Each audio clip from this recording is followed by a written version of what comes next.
یہ کہانی ہمیں ایک بہت اہم سبق دیتی ہے کہ بعض اوقات دوسروں کی باتوں پر یقین کرنا ہماری سب سے بڑی غلطی بن سکتی ہے۔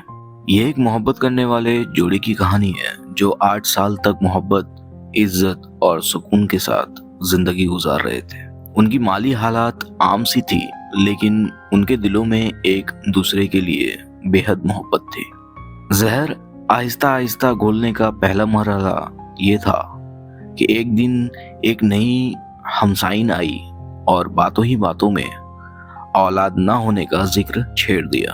عورت پہلے تو مطمئن تھی، لیکن اس ہمسائن کے باتوں سے اس کے دل میں شک اور اضطراب پیدا کر دیا۔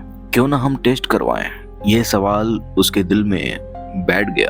شوہر نے بیوی کی خواہش کا احترام کیا اور دونوں نے فوری ٹیسٹ کروانے کا منصوبہ بنایا۔ اگلے دن شوہر نے رپورٹس وصول کیے اور جب وہ گھر واپس آیا تو چہرے پر اداسی اور مایوسی نمایاں تھی۔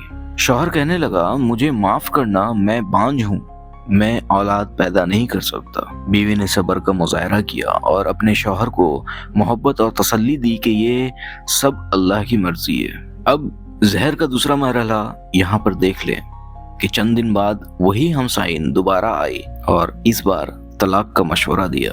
کہنے لگی، تم جوان ہو، خوبصورت ہو، تمہیں ایک ایسے شوہر کی ضرورت ہے جو تمہیں ماں بننے کا خواب دے سکے گا۔ یہ بات بیوی کے دل میں گھر گئی۔ وہ تذبذب کا شکار رہی، لیکن بالآخر اپنے شوہر سے طلاق مانگ لی۔ کہنے لگی، میں ماں بننا چاہتی ہوں، میں تمہارے ساتھ زندگی نہیں گزار سکتی۔ شوہر حیران رہ گیا۔ اس نے یاد دلایا کہ چند دن پہلے تو وہ صبر کرنے کو تیار تھی، لیکن بیوی نے اپنی ضد پر اصرار کیا۔ جب شوہر نے حقیقت سے پردہ اٹھایا، شوہر نے ایک لمحے کے لیے خاموشی اختیار کر لی اور پھر ایک لفافہ نکالا۔ کہنے لگا، یہ ہے اصل رپورٹ، پڑھ لو۔ بیوی کے ہاتھ کانپنے لگے جب اس نے حقیقت پڑھی۔ کہنے لگا کہ میں نہیں بلکہ تم بانجھ ہو۔ یہ حقیقت سن کر بیوی کی دنیا اندھیر ہو گئی۔ اس کا دل شرمندگی اور پچھتاوے سے بوجھل ہو گیا۔ وہ روتی ہوئی شوہر کے قدموں میں گر گئی، معافی مانگنے لگی اور بتایا کہ ہمسائن نے اس کے دل میں زہر گھول رکھا تھا۔ شوہر نے بردباری اور حکمت کا مظاہرہ کرتے ہوئے کہا کہ یہ آخری بار ہے جب تم نے کسی غیر کی باتوں پر یقین کیا۔ آئندہ کسی کے سازش کا شکار نہ بننا۔ میں تمہیں اسی طرح چاہتا ہوں جیسے تم ہو۔ یہ سن کر بیوی نے اپنے شوہر کی محبت کو حقیقی طور پر پہچان لیا۔ یہ تھی محبت کی معافی۔ اب اس سے سبق کیا ہمیں ملتا ہے؟